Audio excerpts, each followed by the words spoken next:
más lleno a veces. Sí.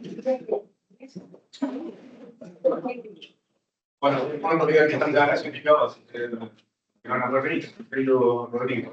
Ya. Y Paulina envió sus. Ya. No puede. ¿Y la historiadora esa, la amiga? Debería estar por ahí. Debe estar por llegar. Bien. Y Edgardo no llega, pero dijo que iba a llegar, así que, pero no podemos esperar, se estuvo retrasado. ¿Pero necesitan una agenda o le puedo decir? No. ¿Le puedo ir a Mauro que venga? El Mauro que está, el sociólogo. Sí. Mauro psicólogo. Psicólogo de sociólogo, ¿qué haces? No. Freddy es sociólogo. Alfredo. Ya. ¿Ese es el top? Ahí estamos, déjenme avisar el grupo de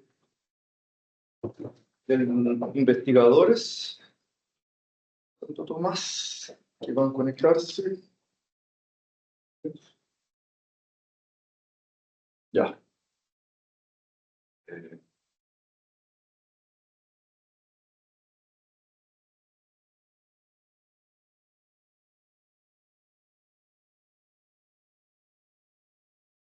¿Qué tal? Bien. Bien. Bien. Pero, Sí.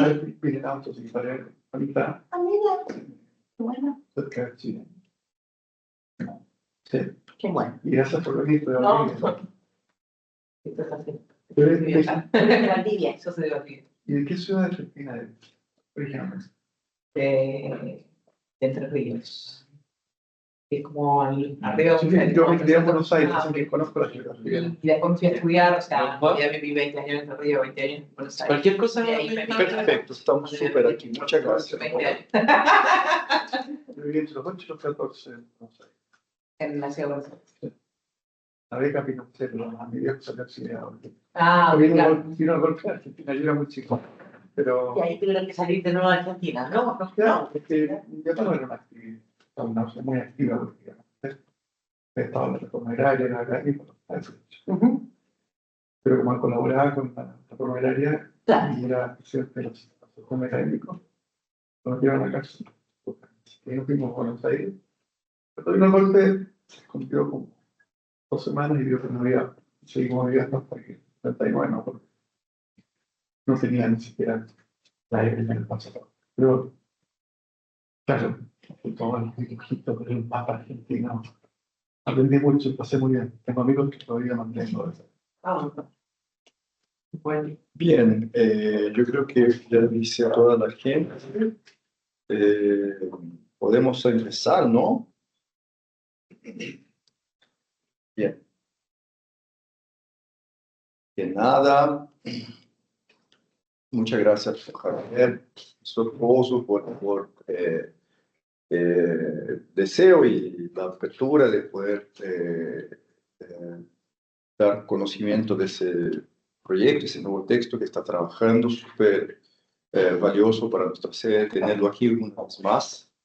Ya es un amigo de nuestra sede de Temuco de Santo Tomás.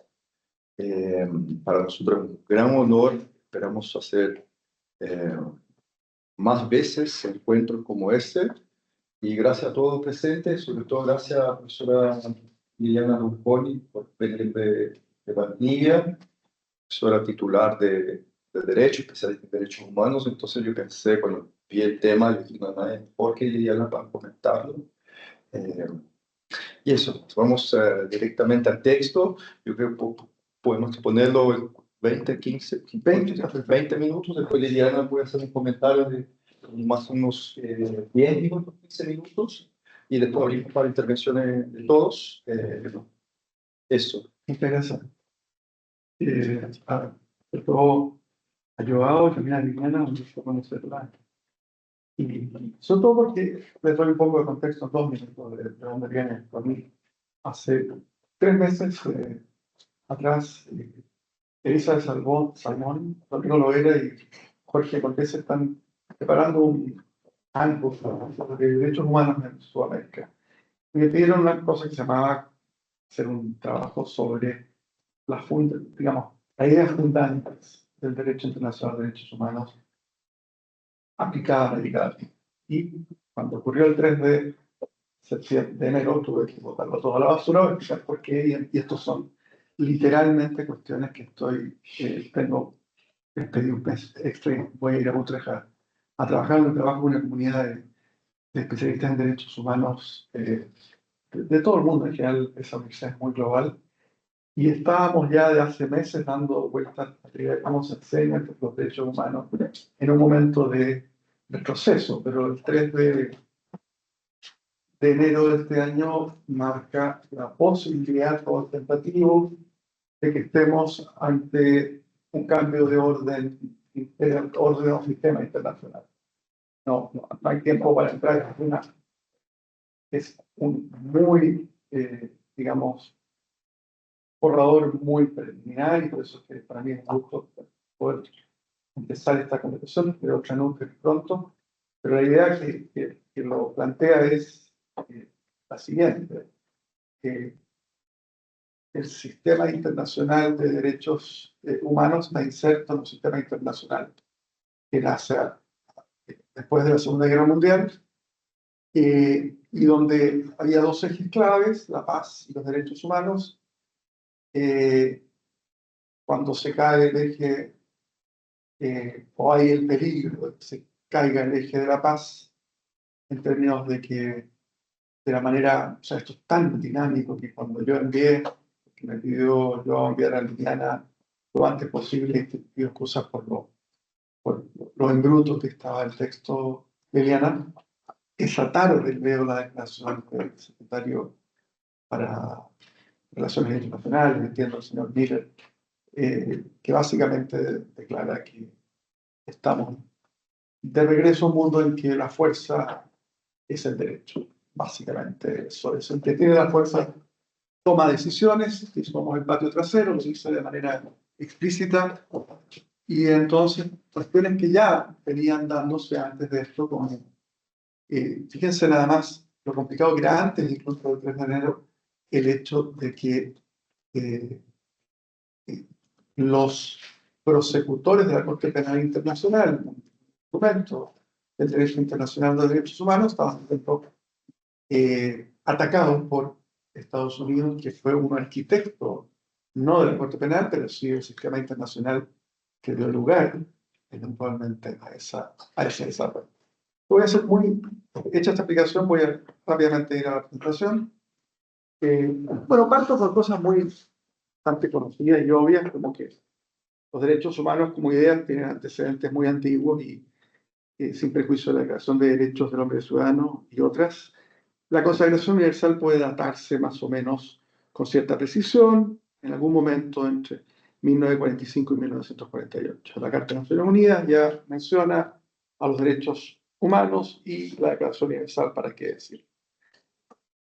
La emergencia digamos, de esta consagración universal de los derechos humanos, en consecuencia directa planteado del Holocausto, que contribuyó a cuestionar la noción de que la soberanía de los Estados permitía esto, atentar contra los derechos más básicos de la dignidad de las personas bajo su jurisdicción. Y esta premisa fundamental, así como la positivización de un catálogo de derechos cada día más amplio de derechos fundamentales, dieron pie a la gradual adopción de un robusto corpus, ¿no? Compuesto por una mirada de tratados, pactos, declaraciones, protocolos y muchos otros documentos, orientados a limitar el poder de los estados, y donde el individuo humano pasa a ser un actor, una actriz fundamental. En paralelo a la adopción de este vasto número de normas internacionales, la ONU introdujo en los últimos 75 años una vasta red de organismos y entidades, lo que se llama el sistema de la ONU de protección de derechos humanos, para promover, proteger, respetar y garantizar. Pero al alero del sistema de la ONU, quizá inspirado por él, tenemos también una serie de ONGs que han contribuido decisivamente, creo yo, a promover tanto la conciencia como el monitoreo respecto. En ese sentido, el hito que fue el premio Nobel a Amnesty International en los años 77, 78 fue muy importante. Y por otra parte, cierro muy apretada síntesis de lo que fue, digamos, el brazo de derechos humanos de la ONU, el brazo promoción de la paz es el otro, ha habido la aparición de estas iniciativas regionales que son absolutamente cruciales en Europa, en Latinoamérica, en todas las Américas, pero básicamente producto de que Canadá y Estados Unidos se marginaron de darle jurisdicción a la Corte Interamericana. Ha sido una operación más que nada latinoamericana y del Caribe, con la excepción de Jamaica. Y hasta incluso en África, más recientemente, han complementado el rol del sistema de la ONU. Ahora, claro, los abogados no tenemos por qué ser geopolíticos, pero lamentablemente en situaciones como las que estamos viviendo no queda otra que mirar a esa disciplina, ¿no? Y está bastante claro que, por decirlo así, hay una cierta correspondencia, y esa es una pregunta abierta, entre un sistema de relaciones internacionales y un sistema de protección, promoción de los derechos humanos. Y el orden internacional, y acá es evidente que el orden internacional que surge después del Holocausto y la Segunda Guerra Mundial buscó la paz y los derechos humanos como dos caras de la misma moneda. Y si bien, obviamente, viene la Guerra Fría inmediatamente después, la orientación del país que en ese momento más empujó esto, que fue los Estados Unidos, digamos, el hecho que en San Francisco se produjera esa reunión tan importante, no es casualidad que, digamos, a nivel regional, la Comisión Interamericana estuviera en Washington. Más allá de la realidad del bipolar Unión Soviética de Estados Unidos, e incluso en el quebrantamiento de lo que eran los mandatos de Naciones Unidas con todas las intervenciones abiertas y encubiertas que Estados Unidos tuvo, siempre hubo algo de esto de la hipocresía como el homenaje que le rinda la virtud. O sea, la idea de no hubo una abierta e inconfesada y desvergonzada vulneración de las reglas internacionales. Cuando había vulneración, era siempre con un dejo de vergüenza, de buscar alguna justificación. Muchas veces se jugó derechos humanos y democracia, se ponía como la excusa para violar los principios de no agresión. Había una tensión ahí que por lo menos desde el punto de vista de este actor relevante para el mundo de los derechos humanos en los últimos 80 años, como fue los Estados Unidos, con todas sus limitaciones, pareciera ser puesto en cuestión con los eventos relativamente difíciles de aquilatar todavía que acaban de ocurrir en la última semana y 3 días. Dicho en otras palabras, tanto el sistema de la ONU como los sistemas regionales de derechos humanos pudieron desarrollarse y expandirse en el contexto de un sistema de relaciones que apostaba por lo menos al multilateralismo, algo que tuvo un impulso con el fin de la Unión Soviética, y al derecho internacional también como un mecanismo para evitar repetir la secuencia de guerras mundiales. Así no parece, esta es una primera pregunta quizá para que discutamos, pero no pareciera aventurado especular que sin el respaldo que significó este sistema internacional crecientemente orientado al multilateralismo, el derecho internacional que este propició, incluido el derecho internacional de los derechos humanos, se vería negativamente impactado por un cambio a otro orden, un sistema internacional ya más bien definido como zonas de influencia geopolítica, que ha aparecido en la jerga estos días. Y donde ya, insisto, uno de los países claves en crear la arquitectura internacional, tanto de ese orden internacional como del derecho internacional que le correspondía, hizo una abierta y desvergonzada, juega un rol en esta presentación, violación al derecho internacional vigente, perpetrada el 3 de enero. Esa es la primera cuestión, ¿no? Lo segundo abre la pregunta sobre las posibilidades de sobrevivencia del derecho internacional de derechos humanos como lo conocemos hasta hoy, en un sistema u orden internacional incompatible con sus fundamentos más básicos. Aquí vuelvo al ejemplo de la amenaza grotesca al fiscal penal internacional por parte de Estados Unidos, como un ejemplo muy concreto, digamos, de cómo una hay una hostilidad a un actor del sistema internacional de derechos, protección de los derechos humanos. En otras palabras, si bien es cierto que el propio Estados Unidos, Rusia y otros países han violado el derecho internacional durante la vigencia del sistema surgido en la posguerra, típicamente lo hicieron intentando justificar tales transgresiones. Como no ocurrió la semana pasada, en que básicamente, gracias a la candidez del presidente Trump, se señala que básicamente esto es en los intereses de Estados Unidos, económicos, petroleros, lo que fuera. No hay siquiera el amago de decir que estamos oponiendo la violación a las reglas de no agresión porque estamos preocupados de los derechos humanos, sino que derechamente es volver al viejo sistema donde el que puede hacer lo que tiene que hacer por su interés. Cabe preguntarse, insisto, bueno, ¿qué posibilidades de sobrevivir tiene el derecho internacional a los derechos humanos si se consolida este nuevo orden? Por supuesto, hay gente que vive en la esperanza de que las elecciones de medio término en noviembre del Congreso de los Demócratas, de que vuelva un presidente sensato a Estados Unidos y todo esto cambie. Pero no parece seguro que alguien capaz de, que manifiesta tal desprecio por el derecho internacional vaya a tener demasiado aprecio por el derecho nacional. Entonces, la duda está en hasta qué punto van a respetarse las reglas electorales, en fin, hay muchos temas que se abren. No siempre he dicho que no le interesan las reglas del derecho internacional, sino su propia moralidad. Moralidad de un convicto, como decía el otro día en otro contexto. Entonces aquí, bueno, se plantea, ¿no? El aforismo, quien no puede lo menos, no puede lo más, es ilustrativo aplicado al asunto que nos ocupa. Si una potencia no acepta abstenerse de atacar a otro Estado soberano, abduciendo a su jefe de Estado para hacerse de sus riquezas petroleras, seguramente no aceptará que entes internacionales se entrometan, entre comillas, en sus asuntos internos cuando vulneran derechos reconocidos. Y aquí nuevamente el ejemplo de la Corte Penal Internacional del ataque virulento a sus actores, al fiscal, en fin, son un ejemplo muy nítido de lo que podría ocurrir en este nuevo contexto que estamos. Entonces, la incompatibilidad de un cierto orden o sistema internacional que no está basado en la igualdad jurídica de los estados soberanos, sino que en la esencial desigualdad entre estados militarmente poderosos y estados militarmente débiles, y un derecho internacional de los derechos humanos basado en la igual obligación de respetar derechos universales básicos por parte de todos los estados, es una cuestión que se abre.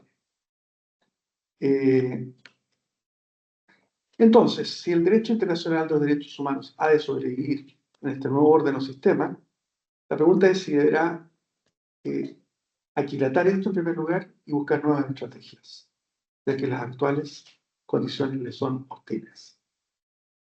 En este punto podría existir la tentación, planteo ahí, de traer a colación los hallazgos de estudios sociolegales en contextos domésticos sobre la relación entre derecho política o derecho y sociedad para proyectarlo al plano internacional, pero es extremadamente difícil por las obvias diferencias que hay entre los estados, donde el monopolio de la fuerza está claramente establecido en el Estado versus un orden internacional que nunca tuvo el grado de, digamos, la parte de la coactividad pues siempre muy tentativa.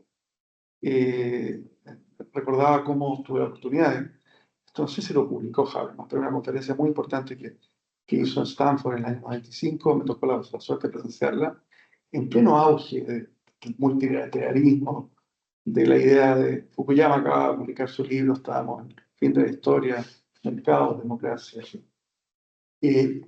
Y Habermas plantea la duda, no nos engañemos, sigue habiendo un estado de naturaleza en el sistema. No nos engañemos, o sea, no nos dejemos entusiasmar demasiado.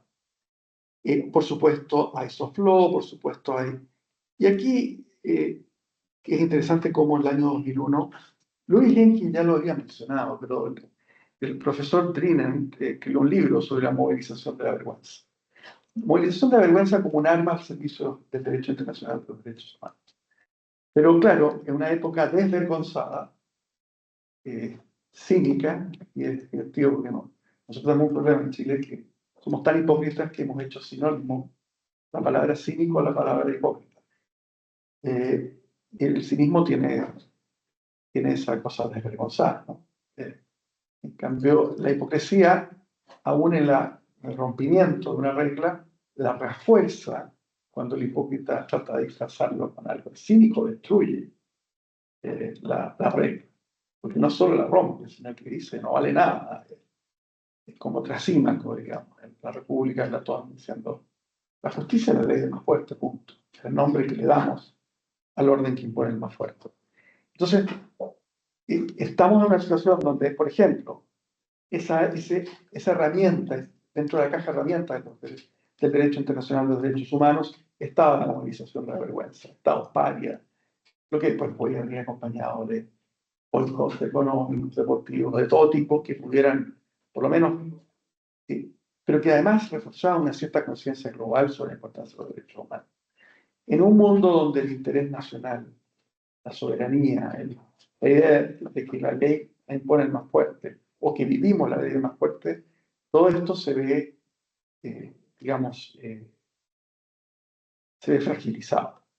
Considerando entonces esto, se puede decir que más allá de la construcción de una orden internacional propicio al derecho internacional de los derechos humanos en los últimos 80 años, se había ido creando una cierta cultura universal, por lo menos en ciertos rincones del planeta, y es verdad que hubo lugares que eran muy reacios a eso, podríamos decir que China, con 1.400 millones de personas, era un lugar donde, recordemos, el premio Nobel de la Paz no solo murió en la calle, sino que su cuerpo lanzado al océano, y nadie pareció escandalizarse mucho, por lo menos dentro de China.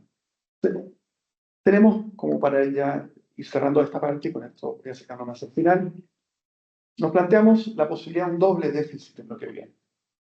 Por una parte, el posible cambio de un orden o sistema internacional que hoy día sería hostil a los derechos humanos, y por otro, el deterioro de la conciencia global y de la capacidad de movilizar, por decirlo así, la vergüenza como un elemento de promoción de los derechos humanos. Ciertos factores, considerando, digamos, que los factores que explican el cambio del sistema o orden internacional en curso son difíciles de precisar. Acá, yo creo que una de las razones, lo veo mucho en colegas que trabajan en el campo de los derechos humanos, tanto en Chile, no conozco la realidad de América Latina, todavía no sé cómo está reaccionando, esto es muy rápido. Sí tengo algún trabajo con el Centro de Derechos Humanos de la Universidad de Utrecht, y ahí hay una división más o menos curiosa. ¿Eso? No, hay alguien esperando las artes. Ah, entiendo. Claro. La gente se mueve entre la negación, que es una pulsión humana muy normal, o sea, no exageremos, ya pasará, esto es una... o la sensación de catástrofe. Ser ecuánime cuesta esto, porque Jan Werner, un importante profesor, experto en populista autoritario, tuvo la suerte de invitarlo a la Universidad de Gustavo, a la Cátedra UNES el año pasado, recién electo Trump, pero antes que asumiera, y dijo: las segundas veces estas personas son extremadamente peligrosas. Todo lo que ha dicho Miller se ha ido cumpliendo de una manera así matemática, no ocurrió, digamos, 11 meses y 15 días de realmente eso. Y todo lo que planteó se ha ido dando. La pregunta es: ¿qué tan reversible es esto? No sabemos. Pero, ¿es esto? Uno dice, ¿será esto solo el resultado de un individuo extravagante, Trump? ¿O habrá factores más estructurales que el factor humano? Entonces, termino con 2 o 3 hipótesis muy preliminares que me gustaría en los próximos meses analizar, pero ¿qué cosas han contribuido ya no al cambio del sistema internacional? Algo que los politólogos, especialistas en relaciones internacionales discutirán acerca de si qué cuenta como un orden internacional nuevo, si estamos llegando a eso o no, qué tantas posibilidades hay de que sea resiliente algunas partes de ella, incluso el sistema de Naciones Unidas, con todo lo que el ataque está recibiendo. Pero desde el punto de vista del derecho internacional de derechos humanos y los elementos que lo apoyan, Desde el punto de vista cultural, de esta cultura, de la conciencia global, de la importancia de los derechos humanos, es probable que el rendimiento moral del holocausto, como paradigma de los errores que el Estado puede infligir a sus propios ciudadanos, haya decaído significativamente. Conforme a ese hecho histórico se transforma en un suceso histórico lejano. En otras palabras, la conmoción mundial que el exterminio de millones de judíos y de otros grupos por parte de los nazis ya no representaría un recordatorio tan efectivo respecto a los peligros que encontrar con gobiernos que no tienen límites nacionales o internacionales. Luego, lo importante es cómo además esto ha ocurrido en Occidente, lo que llamamos Occidente, Europa, especialmente, Europa del Este. La idea, y Estados Unidos, la idea de que el interés nacional es más importante que los derechos humanos está muy en alza en Estados Unidos. Sumado a la indiferencia chino-rusa respecto al tema, hostilidad incluso en el caso ruso, también chino, ha creado un clima propicio a una cultura internacional muy diferente a la que rodeaba el surgimiento de la cultura de los derechos humanos de los años 50, 60 para adelante. Un segundo factor, obviamente, es la exacerbación o el retorno del nacionalismo o el soberanismo. Nunca dejó de existir, estas cosas no son mecánicas. Pero también acá hay una pregunta, una cierta autocrítica. Voy a poner un ejemplo respecto a lo que los anglosajones llaman overreach del sistema internacional de los derechos humanos.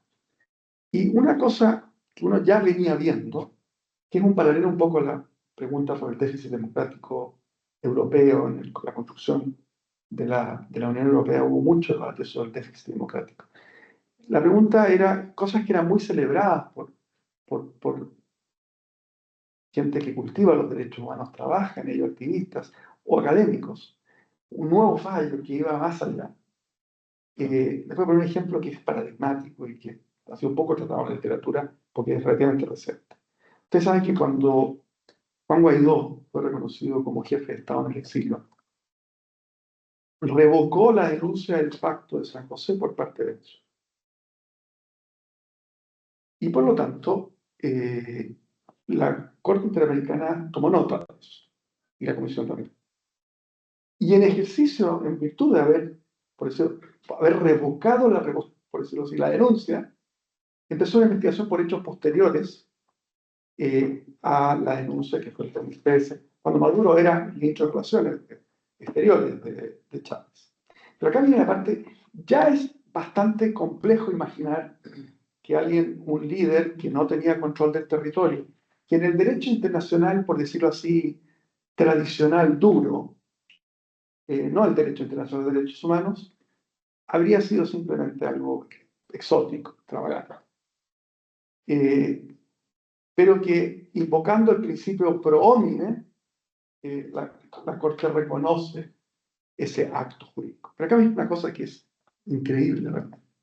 Mientras Guaidó seguía siendo jefe de Estado en el exilio, eventualmente dejó de serlo técnicamente a fines del 2022, pero en 2021 o inicios del 2022, cuando todavía Guaidó era jefe de Estado, basado en que había revocado la denuncia del Pacto de San José, la Comisión le envía a Maduro una solicitud, una queja, una invitación, no sé cómo es el nombre del procedimiento, pero no a Guaidó. O sea, fíjense que era, siendo frío, ¿no? Un mínimo, siendo ya complejo lo que hacía el sistema interamericano, un mínimo de coherencia es, si esta persona tiene poder para denunciar el Pacto de San José, bueno, él es el jefe de Estado, y si hay una denuncia sobre violaciones de derechos humanos que violan el Pacto de San José, hay que mandársela a Guaidó, se la mandaron a Maduro. O sea, a lo que voy es que ese tipo, todo basado en el principio pro homine, ese tipo de overreach, de extensión, también puede haber jugado un rol junto con otros casos en que, por decirlo así, pasamos de que un Estado firma un tratado, una convención de derechos humanos, y después hay una opinión consultiva que de facto empieza a ser derecho. Y la gente empieza a preguntarse, bueno, a ver, vamos por partes. Una cosa es soberanía y otra cosa es que tres personas en Ginebra, en el caso del tema de Naciones Unidas, o 5 personas eh, no sé, en el caso del sistema interamericano, en el caso del sistema europeo de derechos humanos, empiezan a expandir más allá de lo que parecía razonable, lo que ya era una decisión de soberanía. Entonces es una pregunta relevante. La acusación, en otras palabras, de que una élite está usurpando la soberanía nacional, incluso de países democráticos, puede jugar un rol también en debilitar, pero es algo que es muy tentativo. Por supuesto, la erupción de liderazgos populistas autoritarios ha jugado un rol. Ahí, recordemos, el populismo autoritario, la mejor versión que a mí, por lo menos, que me llama más la atención, es la de Jan Werner Müller. Müller tiene una muy interesante, digamos, forma de estipular lo que él entiende por el populismo autoritario. Son líderes que plantean tener una conexión directa con el alma de la nación. Por lo tanto, todo grupo que no sea partidario de ellos son traidores a la patria. Esto lo planteaba con nombres distintos, Chávez en su momento, Maduro después, pero por la derecha Orban, el propio Bolsonaro, Trump, para qué decirlo. La idea es, lo que obviamente hace muy poco probable que haya alternancia en el poder, o por lo menos sea aceptada. De ahí desde el desconocimiento de la elección. Si por definición los que no están conectados con el alma de la nación son traidores a la patria, ¿por qué le debería yo de dar un gramo de poder y va a traicionar el alma de la nación? Son, tomar el peso a la palabra iliberal acá es muy importante.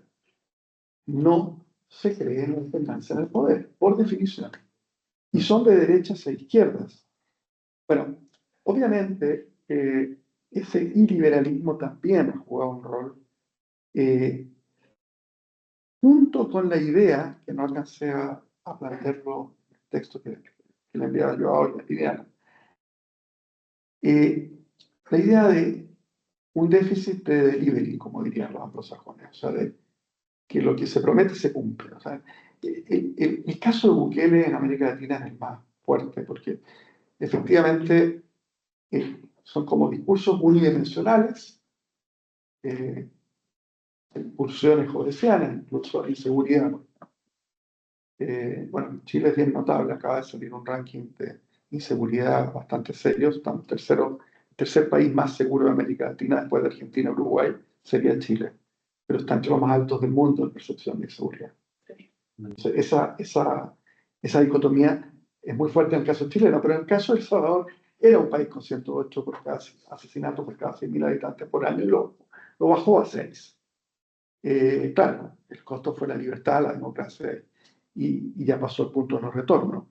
Pero la idea es la mayor demanda porque haya un delivery, que haya ¿cómo sería la traducción exacta? Una materialización de lo prometido, lleva a olvidar ciertas formas. Y aquí tampoco alcancé literalmente todas estas reflexiones han sido gatilladas de una manera dramática por los sucesos de hace 10 días. Yo creo que, y ya viendo estos serán los factores que han conspirado, pero la pregunta es, bueno, si todo lo anterior es plausible y estamos ante la emergencia probable de un nuevo orden internacional que es hostil en el peor de los casos o indiferente en el mejor de los casos al derecho internacional de los derechos humanos.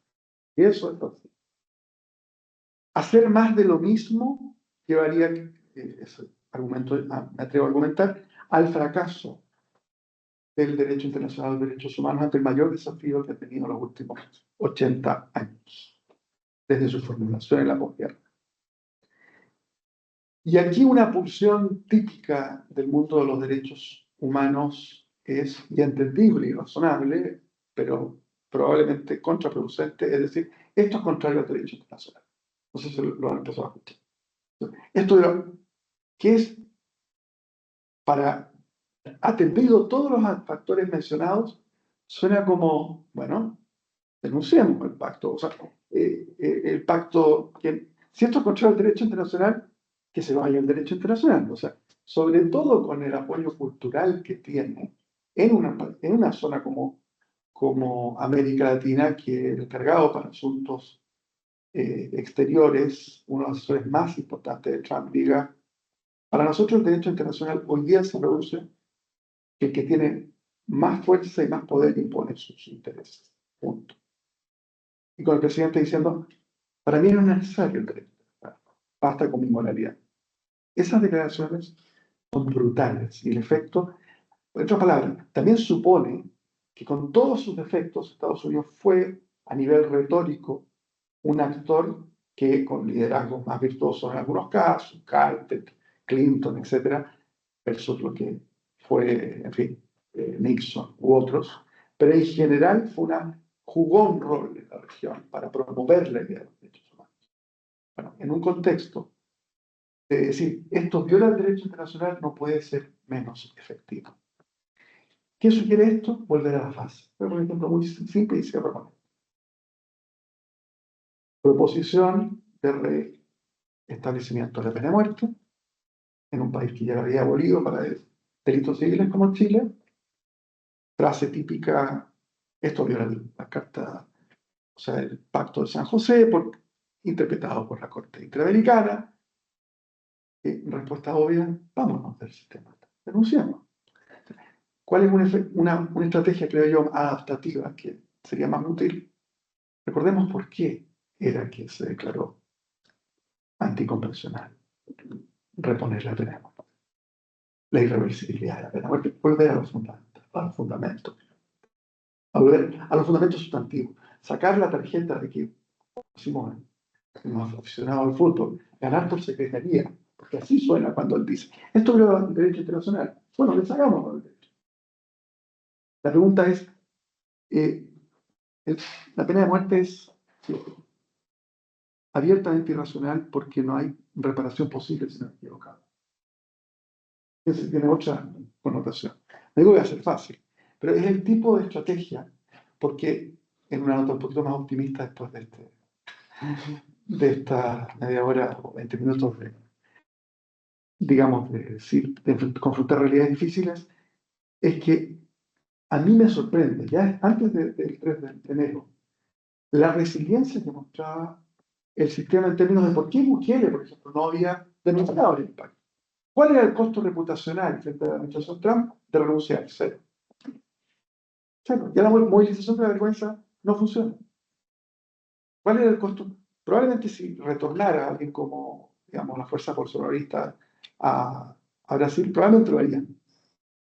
Pero es notable que haya una cierta resiliencia. Hay, por supuesto, una sociología de las organizaciones que sostiene que las organizaciones tienen sus propios intereses corporativos y tratan de sobrevivir igual, como toda una literatura que uno podría, que es más bien cínica en ese sentido.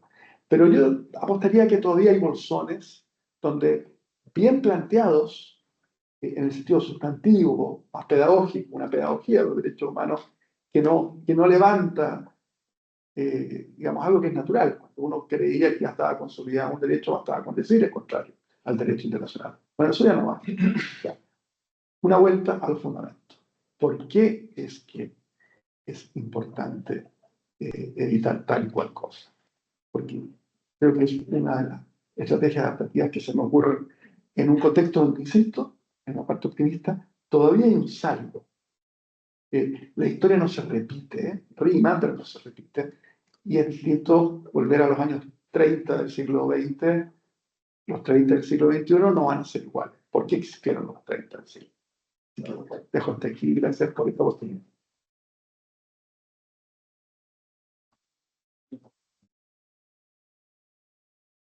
Bueno, súper, muchas cosas que uno quiere decir respecto al tema, ¿no? Me imagino todos, pero primero vamos a dar la oportunidad a la profesora Ronconi por sus 15 minutos. Sí, sí, muy breve, muy breve. Bueno, en primer lugar, gracias, Joao, por invitarme a participar y gracias también por venir y por darme esta posibilidad en este momento tan, ¿no? Como en el medio del samba que nos encontramos, quienes nos dedicamos un poco a estudiar el derecho internacional de los derechos humanos.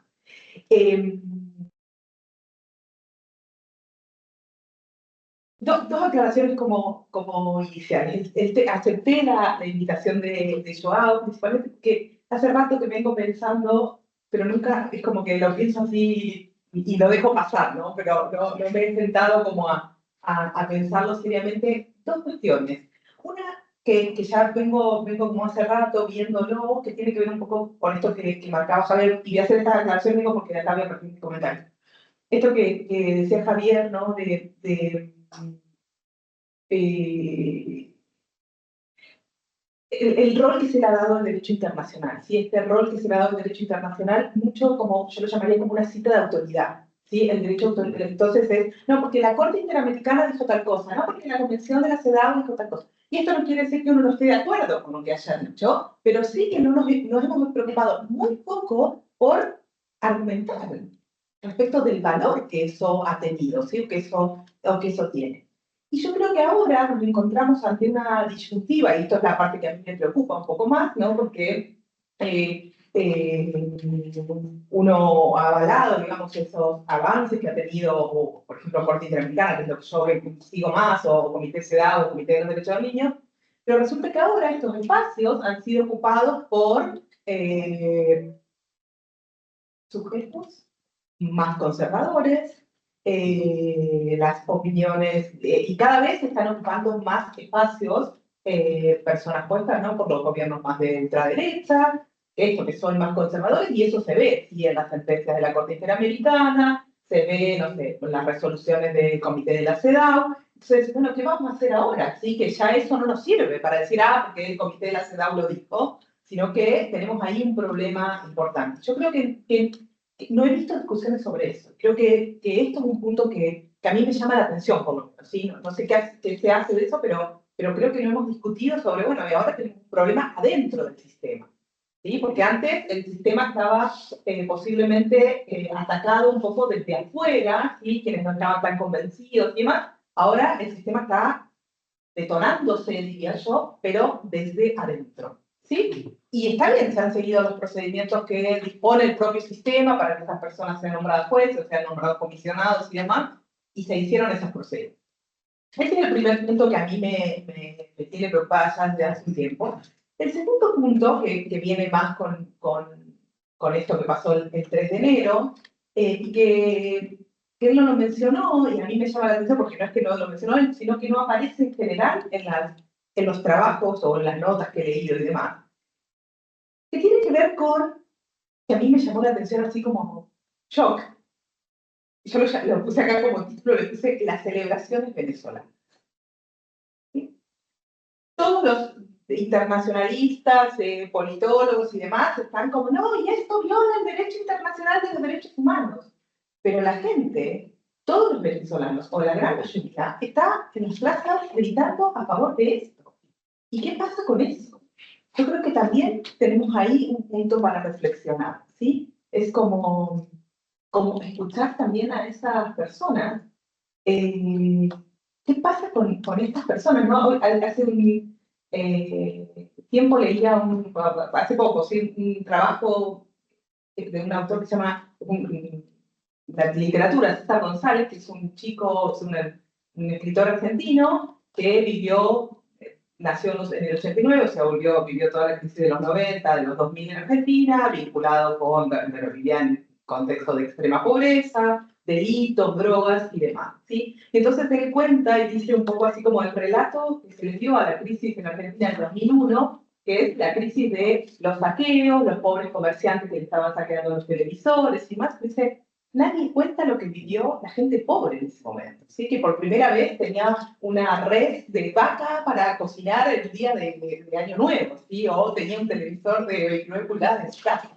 Y yo creo que acá es un poco lo mismo, ¿sí? La historia, o por lo menos lo que estamos reflexionando y estamos preocupados, porque se está violando el derecho internacional de los derechos humanos, no estamos escuchando a las personas que en definitiva son las que el derecho internacional de los derechos humanos busca proteger, ¿no? Son el objeto de protección del derecho, ¿sí? Estamos preocupados por la soberanía estatal, pero quizá estas personas no quieren esa soberanía, ¿sí? Prefieren otro sistema y que no las hemos puesto en el foco, en el centro de la escena, ¿sí? Así podríamos poner otros ejemplos, pero me parece que eso debería considerarse, ¿sí? Como la otra mirada, ¿no? Es como, bueno, un poco la mirada técnica, si se quiere, de esto viola el derecho internacional, viola la soberanía y demás. Ahora, ¿qué pasa con la otra mirada? De nuevo, esto no quiere decir que yo estoy de acuerdo con lo sucedido, sino simplemente que me llama la atención, no se van a llevar sus hidrocarburos. A mí no me importa nada, yo quiero volver a mi casa, ¿sí? Yo quiero vivir en un país dignamente, en mi país dignamente. Yo creo que un poco esa es la respuesta o la posición de estas personas, ¿sí? Entonces, creo que digamos, yo tengo que hacer una crítica al trabajo, creo que me enfocaría un poco esto, es como qué pasa con las personas comunes, para llamarlo de alguna manera, ¿sí? Un poco vos dijiste, cuando hablaste de esto del valor que se le da al derecho internacional, ¿no? La Corte Interamericana crea una opinión consultiva, habla de medio ambiente y demás, la gente empieza a preguntarse, ¿sí? Lo copié literal. La gente no empieza a preguntarse nada, la gente lo que quiere es llegar a la casa. El derecho internacional, yo creo que uno de los problemas, y ahí sí me meto un poco más en tu texto, uno de los problemas más graves que ha tenido el derecho internacional es que se ha burocratizado, lo llamaría yo, y se ha disociado completamente de lo que les pasa a las personas. ¿Sí? Entonces salimos felices a hablar de la opinión consultiva sobre cambio climático que sacó la Corte Interamericana, que puede ser buena, pero está completamente disociada de cómo hacemos para que eso llegue después a las personas. Y esto creo que es un punto que de nuevo se nos ha perdido el foco, y acá hago mi culpa también, no creo que sea solo en el texto de entonces, quizá en esta vuelta a los fundamentos que vos planteás como posibles dudas, quizá una vuelta a los fundamentos es preguntarnos cómo hacemos para llevar el discurso de los derechos humanos, que surgió en un contexto determinado, pero surgió con una idea, que era mejorar las condiciones de vida de las personas, no sé si mejorar las condiciones de vida, pero es limitar el poder estatal para mejorar las condiciones de vida de las personas. Bueno, ¿cómo se las mejoramos? ¿Sí? ¿Con una opinión consultiva o las mejoramos? No sé, por ejemplo, se me ocurre pensar esto, ¿por qué ninguna persona de Venezuela, o de Venezuela o cualquier otro, no importa, está diciendo, pienso en el contexto argentino, ¿sí? ¿Por qué ninguna persona está diciendo, Milei no cierre las universidades? ¿Sí? Y ganó las elecciones de medio término en todo el país, con amplia mayoría. ¿Qué nos pasa? ¿Cuál es el desfasaje que hay ahí? ¿Por qué nadie puede defender la educación pública? Digo, no es que no haya defensa ni nada, pero sino que los resultados nos dicen que estamos de acuerdo con una persona que es misógina, que estamos de acuerdo con una persona que no quiere la educación pública. Entonces hay un desfasaje entre eso. Y yo creo que tiene que ver con lo poco que nos hemos enfocado en educar a las personas en derechos humanos. ¿Sí? En esta idea de la burocratización nos hemos centrado en comités, o sea, todo el... Siempre mirar es como yo siempre trato de decirle a los alumnos, como siempre miramos derecho internacional y vamos hacia la ONU, así es, como la mirada allá en Ginebra, del otro lado del mundo. Y a mí que no me importa nada. Yo quiero saber qué está pasando acá en mi comunidad y cómo hacemos para que los derechos humanos sean un poco más eficientes. Eso sería como mi gran punto. Digo, y lo vinculo con esto un poco, el rol que hemos tenido en las facultades de Derecho, en eso. ¿Sí? Porque también cuando discutimos el rol que tienen los derechos humanos, bueno, preguntémonos qué está pasando en las universidades en materia de derechos humanos. ¿Sí? Y yo diría que es poco. Yo, así como un relevamiento muy rápido y muy no metodológicamente adecuado, pero nosotros hicimos un estudio, pues, lo hice en Argentina hace unos años, lo hice en Chile hace muy poquito, las universidades de Derecho muy pocas, porque de derecho, ¿sí? Enseñan muy poca derecho internacional o derechos humanos, ¿sí? Porque ni siquiera tiene que ser derecho internacional. Entonces creo que ahí tenemos una falla. Si quienes sabemos de derecho no estamos aplicándolo en la cotidianidad, ¿sí? En el padre que reclama ver a su hija, ¿sí? En la madre que reclama alimentos para su hijo. Ahí tenemos que pensar los derechos humanos y eso está completamente bien. Entonces, Otro punto que había pensado así como para discutir es si se trata realmente de un shock, digamos, de un cambio respecto del sistema internacional de protección de los derechos humanos, o si se trata de una tensión más, digamos, en este momento. Así que el derecho internacional siempre jugó con estas, o sea, se desarrolló, se mantuvo con estas tensiones, pero siempre logró mantenerse. Entonces, mi pregunta es ahora, ¿estamos frente a este cambio, esta posibilidad de cambio, o estamos ante, de cambio, digamos, no bueno, o estamos frente a a un golpe, y ese golpe nos permite alguna posibilidad de cambio? ¿Sí? Por ejemplo, esto, bueno, tenemos que reforzar la educación en derechos humanos. Así que vamos a sacar de oportunidad de esto, es como la pandemia. Si estuvimos encerrados 2 años, ¿qué aprendimos de la pandemia? Manejar Zoom, no aprendimos mucho más que eso. Bueno, pensemos ahora si de esto vamos a aprender algo, ¿sí? Esa es un poco la pregunta. También, en esta misma línea, si la crisis del derecho, esta crisis o corte del derecho internacional nos va a afectar todo el derecho internacional o va a recaer sobre algunas cuestiones, ¿sí? Por ejemplo, si vamos a estar de acuerdo en que los tratados internacionales van a seguir vigentes, lo que no va a seguir vigente es la interpretación que hace el Comité del CEDAW, etcétera, etcétera. Creo que ahí también un poco deberíamos preguntarnos eso, ¿no? Si la crisis es de todo el derecho internacional o de algunas instituciones en particular, ¿sí? O de instituciones en este sentido de que no. ¿Alguna otra cosa? Bueno, creo que en esto coincidimos, ¿sí? Cuando vos decís esta idea de la vuelta a los fundamentos, yo lo había puesto la vuelta a pensar la legitimidad del derecho internacional del derecho humano. ¿Sí? La necesidad, no sé si la vuelta es la necesidad de pensar nuevamente la legitimidad del derecho internacional para que eso pueda, digamos, para que las personas se apoderen de esa legitimidad, ¿sí? Pareciera que todavía no hemos como dado la tecla en esta discusión sobre por qué es relevante el derecho internacional de los derechos humanos, ¿sí? Tenía acá como algunas otras cosas. También yo lo pensaba sacándolo un poco del contexto, porque ahora no voy a hablar bien de Trump, ¿no? Pero también recordar un poco que Trump es un presidente elegido democráticamente, ¿sí? El expresidente elegido democráticamente, que eso me parece que es relevante considerarlo. Acá algo que anoté que dijiste recién, o sea, que el derecho internacional dependa de las elecciones en Estados Unidos, dice mucho del sistema, ¿no? O sea, como todos estos 80 años nos sirvieron demasiado, entonces estamos dependiendo de las elecciones del medio término en el país del norte global. Había notado como otro punto, pero digamos sacado de este contexto, es como, bueno, también hemos dado mucho rol al derecho internacional, pero ¿cuál ha sido el impacto que ese derecho internacional ha tenido, por ejemplo, en el ámbito interno? ¿Sí? Y ahí pensaba, por ejemplo, en 2 cuestiones. Una es el cumplimiento de las sentencias, por ejemplo, ¿sí? Hay temas que han sido muy relevantes y otros temas que han pasado como se han pasado súper por alto.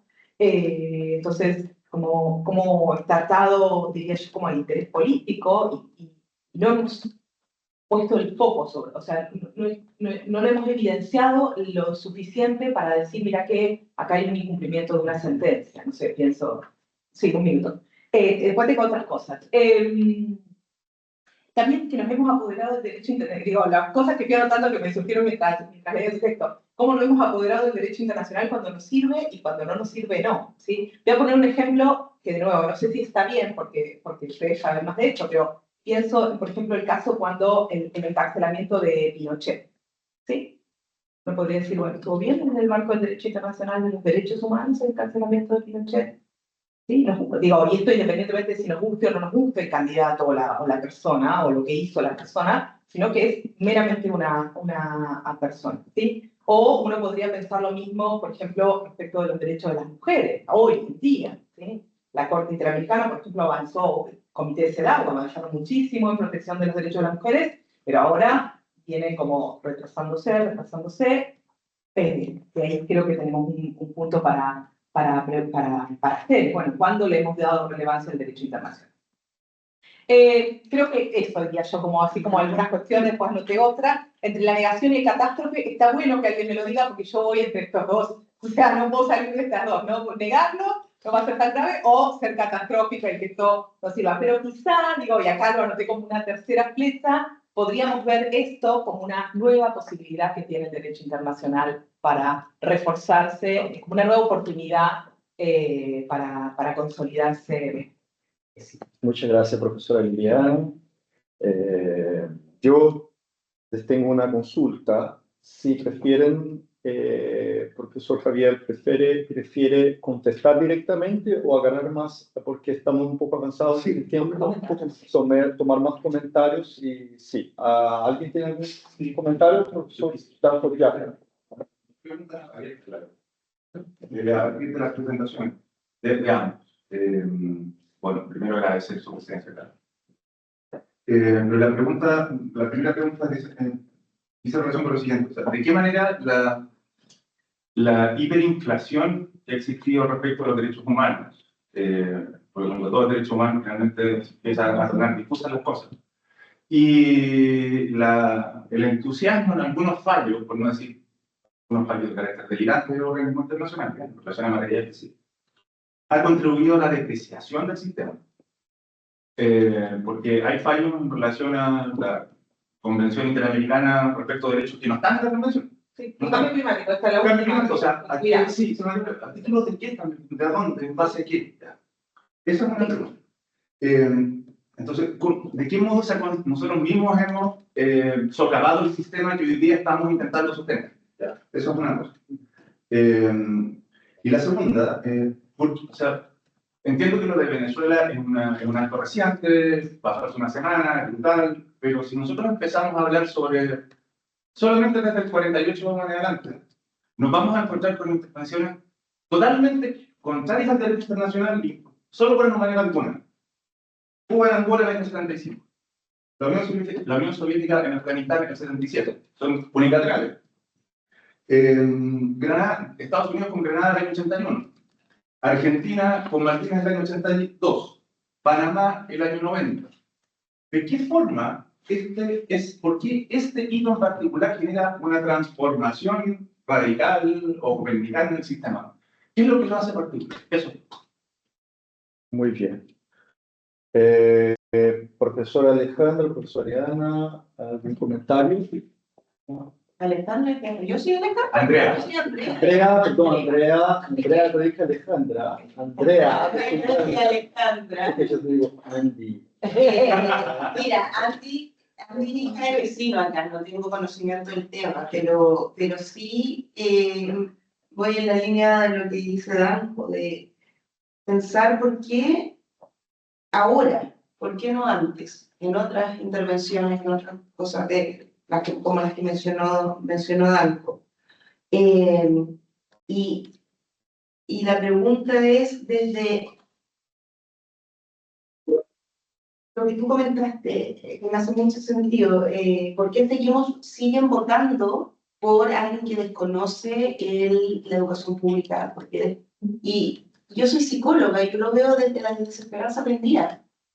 Ya nada de lo que haga cambia, por tanto, voy a votar por algo que sea distinto, a ver si es que pasa algo, pero con la convicción profunda de que no va a pasar nada y no va a cambiar nada. La distancia que hay entre la política pública y las reales necesidades de las personas es muy grande. Y se genera una desconexión entre el pueblo y, en este caso, las políticas o cómo se ven las problemáticas desde lo internacional, qué sé yo, que hace que a las personas les valgan les importe. Y la felicidad de los venezolanos va en pesares más profundos que el derecho internacional.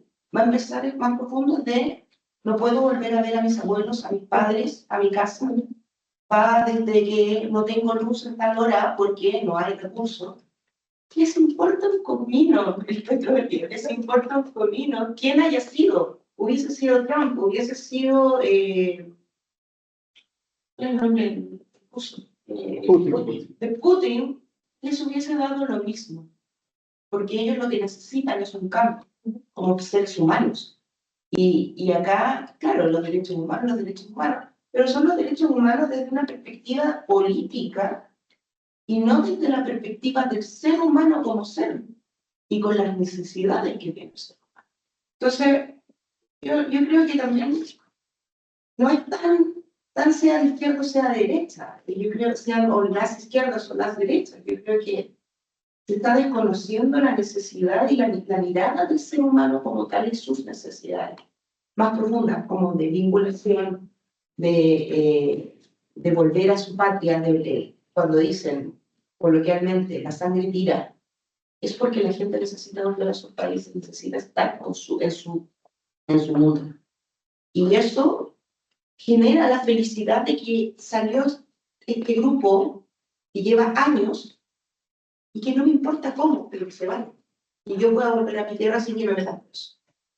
Pero hay algo de mirar al ser humano como tal, más que tanto del derecho internacional, del derecho humano. Pero el ser humano es el que necesita estas cosas, la aplicabilidad. Eso. Bien. Muchas gracias, profesora Andrea. Andrea, profesora de psicología, investigadora con larga experiencia en investigación, así que comentario súper bien balizado. Y bien, tenemos nuestro estudiante Agustín también, Alarcón, estudiante de pregrado, que integra nuestro equipo de educación política cultural que estamos empezando. Así que le doy la palabra a don Agustín, por si quiere hacer algún pregunta o comentario. Opinión. Por ejemplo, yo he investigado desde 2000 hacia adelante, no mucho lo que he pasado, sí he estudiado lo que es la Primera y Segunda Guerra Mundial, pero como precedente, lo que he logrado captar en lo que es la historia reciente, la gran ruptura de lo que es el derecho internacional se provocó con la invasión de Rusia a Ucrania, porque se activaron los mecanismos internacionales para repeler esta invasión, por ejemplo, los aranceles, la activación de la OTAN, pero fueron ineficaces, porque Rusia, a pesar de que dependía de Europa, logró reponerse económicamente y militarmente, y de hecho la mayor inversión que existe actualmente en Rusia es militarmente, y aún así se sustenta como una gran potencia, a diferencia de otros países que no están en guerra y han logrado superarse económicamente de por sí, a diferencia de los otros países.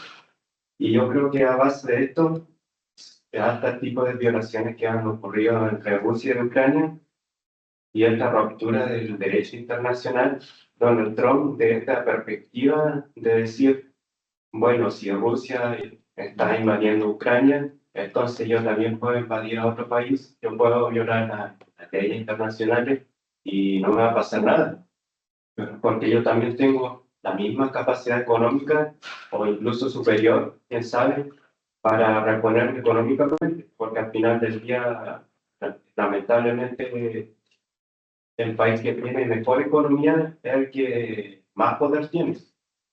Y desde esa perspectiva, yo por lo menos, a mi opinión, considero que Donald Trump está actuando así.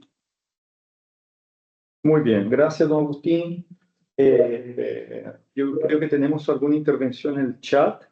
El profesor... Bueno, yo, por tema de orden, yo creo que le corresponde a la Estamos ya para tomar todos los puntos inmediatamente, creo que es mejor, porque si no vamos a quedar corto de tiempo. Una pregunta a la doctora Ronconi de Claudio Fabián Gonzalo Corbalán. Dice, ¿cómo evalúa usted que la postura del presidente Trump respecto a Venezuela incide en la eficacia del sistema interamericano de derechos humanos, especialmente considerando la tensión entre soberanía estatal y obligaciones internacionales? Profesor, muchas gracias por estar, profesor Luis Afonso Herrera Orellana, que es el director del Magíster de Derecho Público de nuestra universidad.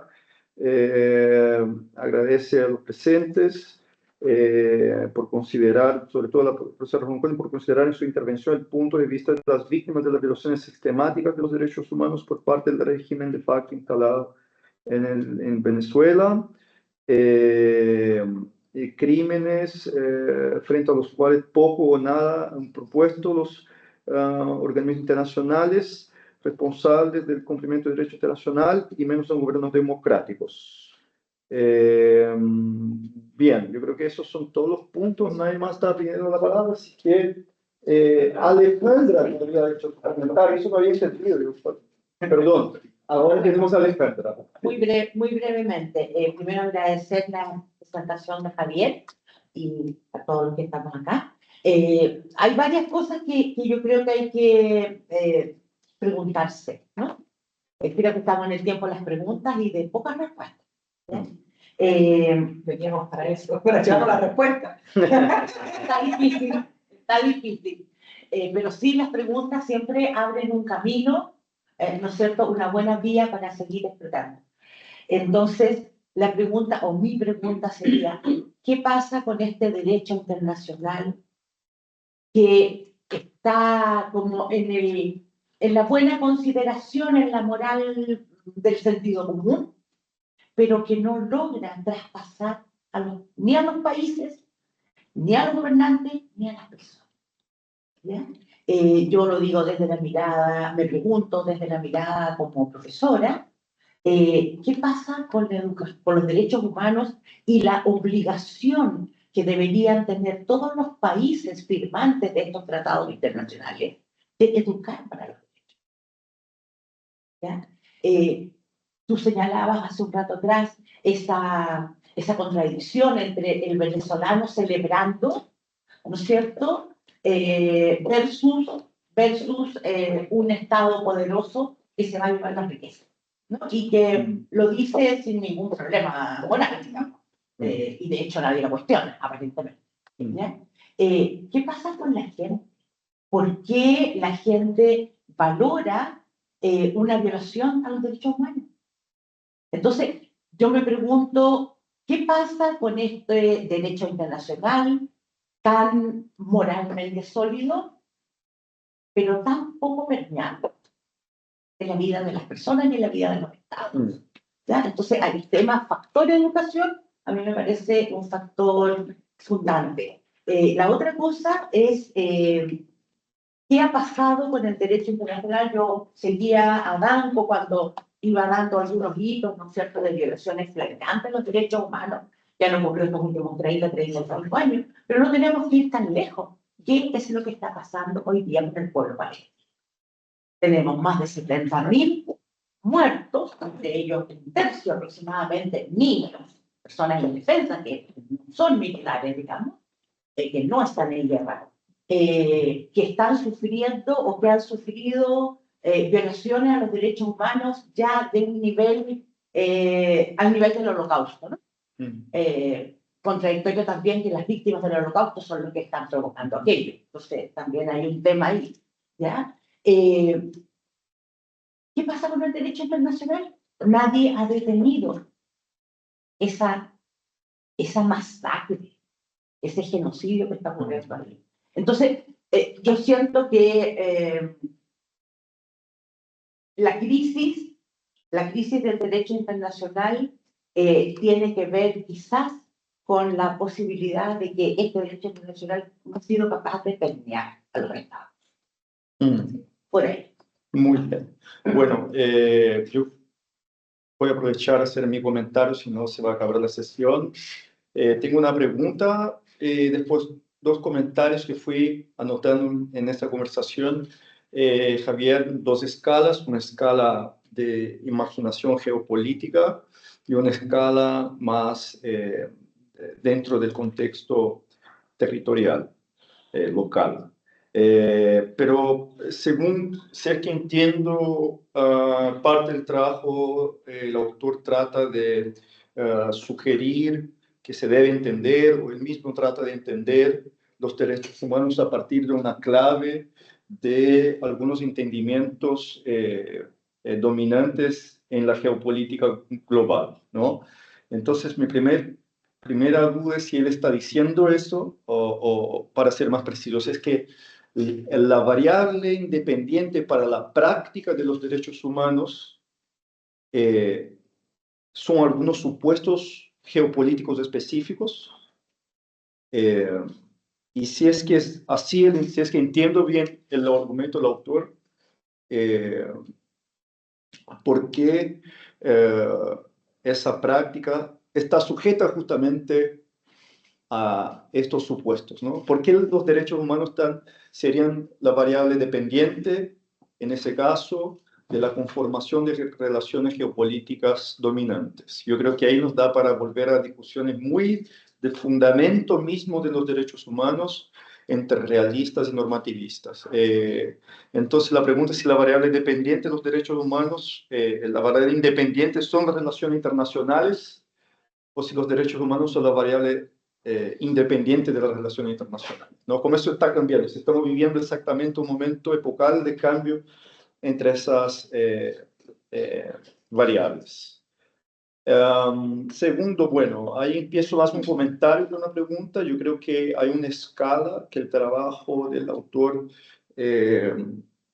está muy atento, y yo me estoy utilizando una lectura que hago a la sazón de un geopolítico, un geógrafo político llamado John Agnew, que como uno de los padres de la denominada geografía crítica, geopolítica crítica, ¿no? Donde lo que va a decir es, existe un juego, ¿no? La relación internacional, la política internacional está conformada de modo que existe un juego que él denomina de imaginación geopolítica moderna, donde algunos estados están todo el tiempo tratando de ocupar un espacio proeminente en ese orden, tratando de ocupar, digamos, una primacía, el espacio de ser una primacía global. Entonces, la idea de una imaginación geopolítica moderna tiene que ver con la idea de que hay estados que están todo el tiempo buscando la primacía sobre el orden de las relaciones internacionales para la geografía geopolítica crítica. Entonces, en esa clave, por un lado está alguna idea más o menos básica que Edward Said denomina positional superiority, que es donde hay algunos países que son capaces de identificar y clasificar algunos países, regiones, territorios como más o menos modernos, más o menos intervenibles, más o menos objeto de su interés de expansión. Por otro lado está justamente esa máquina de intentar tomar la primacía del orden. Y lo que la geopolítica crítica va a decir es un fenómeno específicamente europeo y norteamericano. O sea, es una forma de imaginación geopolítica que se proyecta para el mundo, pero que es particular, y es claro, el orientalismo es una función, está en función de, ocupo orientalismo en forma técnica, como Edward Said, ¿no es cierto? Esa visión de un oriente confuso, desorganizado y tribal, en pos de un occidente racional, moderno, frío, calculista, desarrollista. Y bien, ¿no? Por eso esta imaginación geopolítica hoy yo creo que está cambiando, esa idea. Hoy tenemos que pensar sobre todo que es primerito que la doctrina Bush.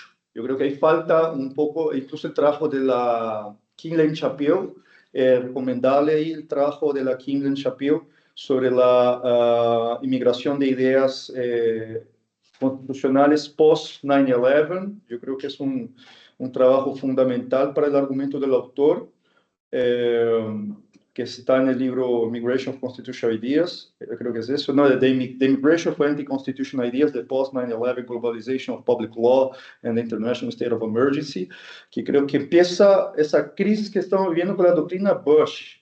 Cuando se declara la guerra contra el terrorismo, el resultado ha sido la reorganización total de las relaciones de la política mundial, con la declaración por primera vez de un gobierno, y eso creo que contesta un poco la diferencia con lo que estamos hablando con otros casos, un gobierno que reclama el derecho a intervenir militarmente fuera de su frontera, a cualquier modo, cuando quiera, donde quiera, cuando sea. Inicialmente eso es nuevo. Partió con Irak, y esa idea de un Estado que es capaz de intervenir militarmente, sea una frontera precisa a partir de una ley local, la doctrina Brush, es una nueva gramática internacional que va a reemplazar la jerga internacional de las relaciones internacionales cuando se hablaba de la contención del comunismo. Eso creo que es importante. Y segundo, encuentro que es importante también no mezclar, no meter ahí China, por ejemplo, esa idea de la imaginación, porque la idea de imaginación geopolítica mundial, esa idea de expansión viene de Estados Unidos. China, saldrá un poco de China, sobre todo porque China logró tener este tamaño 200 años antes de Cristo y no quiso expandirse más. 200 años antes de Cristo, China dijo, hasta aquí llegamos, no queremos más territorio. Brasil, India, no tiene sentido hablar que los BRICS son un intento de imperialismo. India, Brasil han sido colonias. Entonces yo creo que esos no son países imperialistas, y tampoco encuentro que China es imperialista en el sentido que nosotros, los occidentales, pensamos en el imperialismo.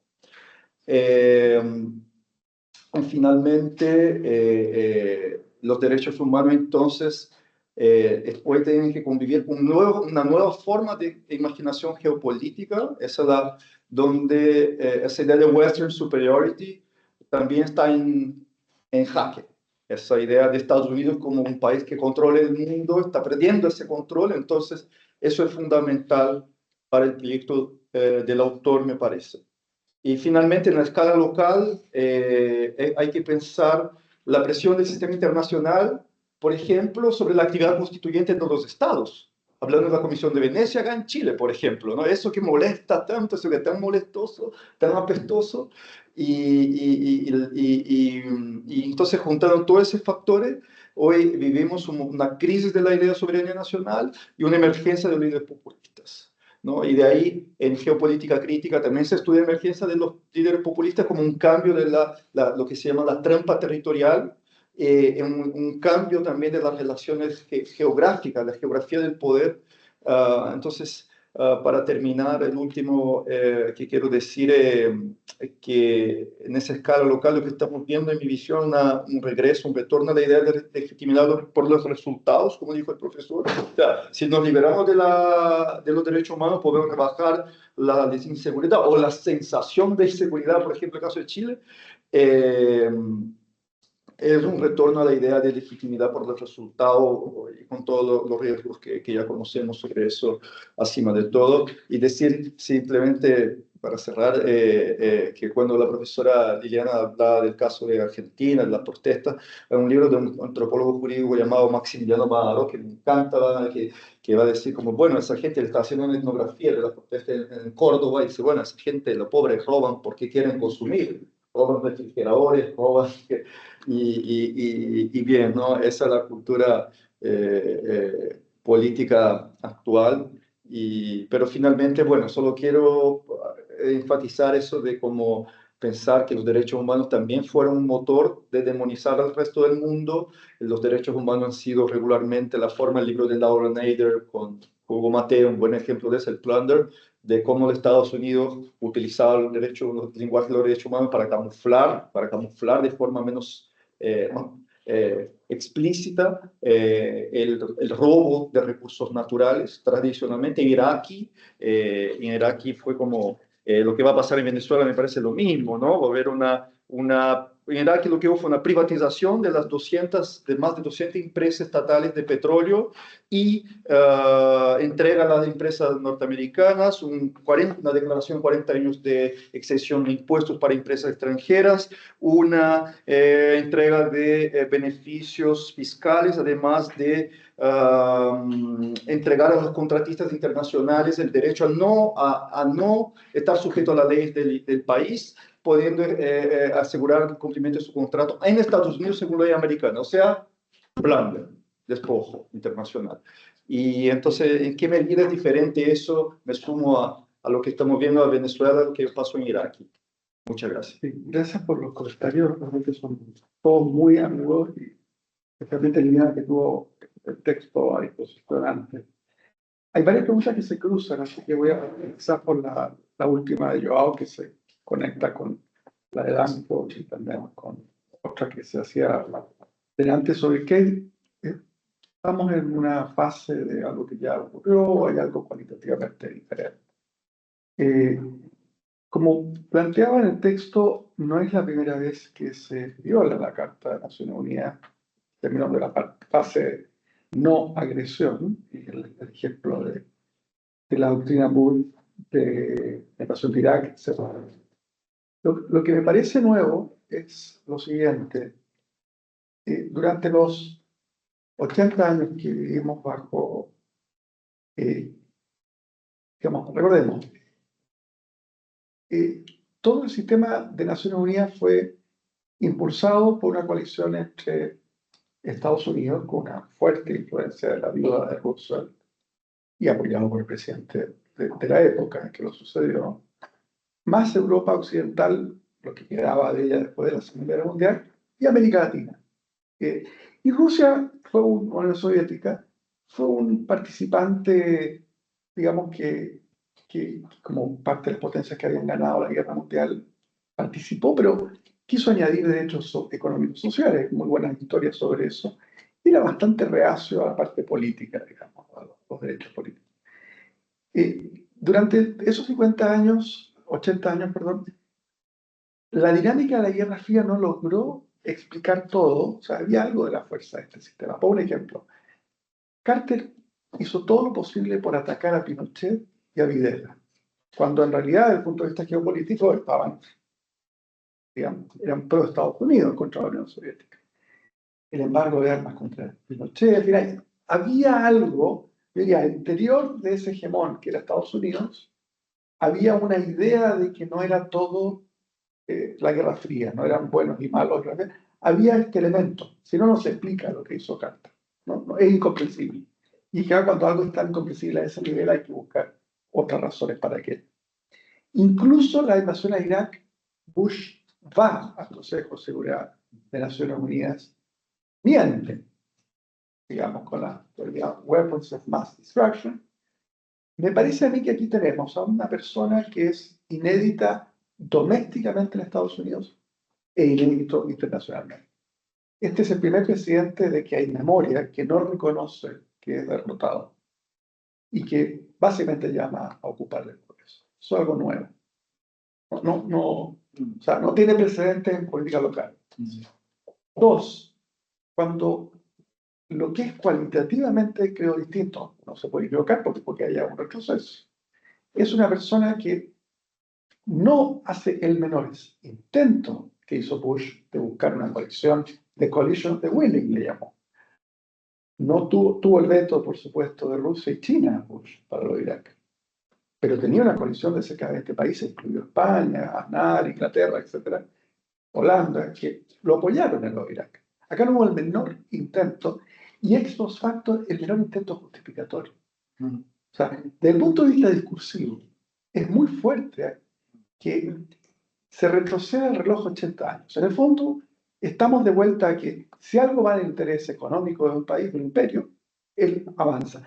No es que antes no lo actuara, pero nuevamente, insisto, desde el punto de vista retórico hay algo cuando un país, una potencia, no explicita, o sea, aún en el breach, en la quiebre, en el quebrar ese orden internacional, invoca la importancia de ese orden internacional. Hay algo ahí que es mucho más duro cuando pensemos, ¿qué pasa si invade Israel? Ya no estamos hablando de Venezuela, de venezolanos que están alegres, estamos hablando de, derechamente, porque dijo que va a hacerse Groenlandia por la buena o por las malas. Por la buena es que me lo ven. Desde el punto de vista jurídico, eso tiene hueso, ¿no? Como vicio de consentimiento, está clarísimo. Pero ¿qué pasa si invade? ¿Es inconcebible que Trump haga? No es inconcebible. Estamos en un mundo, es un nuevo mundo, creo yo. creo que es muy difícil. Ahora, claro, está la posibilidad de que se revierta esto si la política local, pero hay serios problemas. El mismo Jan Bernard Miller que anunciaba que era cualitativamente distinto Trump como personaje, incluso a Nixon. Como la bestia negra de los 80 años de Estados Unidos era Nixon, ni siquiera Bush, era Nixon. Entonces, me da la impresión a mí que estamos ante alguien que acaba de expulsar de Washington a cerca de 30 agencias de Naciones Unidas. O sea, está haciendo todo lo posible para destruir esa arquitectura internacional que contribuyó a crear tan decisivamente Estados Unidos. Porque creo que hay algo con ese país, combinado con Europa. O sea, Europa tenía colonialismo cuando partió de Naciones Unidas, pero efectivamente empezó un proceso descolonizador. Uno podría decir había otras formas de colonización y ahí uno se puede hacer cargo de esa isla. Pero desde el punto de vista objetivo, lo que hizo Europa, más Canadá, más Australia, más, digamos, el Commonwealth y Europa Occidental y Estados Unidos, fue una fuerza que promovió una suerte de liberalismo. Cuando uno mira lo que está haciendo ICE en Estados Unidos, hoy, incluso la libertad de la que goza Nader para haber dicho lo que hacía, puede desaparecer en él. O sea, todo el discurso crítico que ha sido posible alrededor de las universidades americanas puede terminar. Si hay una segunda reelección. Sí. De hecho, el gambito ya está. Ya está la justificación por un error, un vacío de la Constitución norteamericana. Está prohibido ser elegido una tercera vez, pero no ser tercera vez el presidente. Puede ser elegido Vance, renuncia y el vicepresidente Trump que asume. O eso Putin, que es su valía en estas cosas. O sea, no es descartable. Si la biología le da, hay Trump para rato. Fíjense el tecnicismo. Está prohibida la tercera reelección como presidente, pero no como vicepresidente, y como vicepresidente Trump de nuevo. La idea de que, en otras palabras, creo que el sistema internacional, y aquí viene el tema de si es, yo creo que definitivamente me ayuda mucho la pregunta que hiciste, Joao, definitivamente es una variable dependiente del derecho internacional, del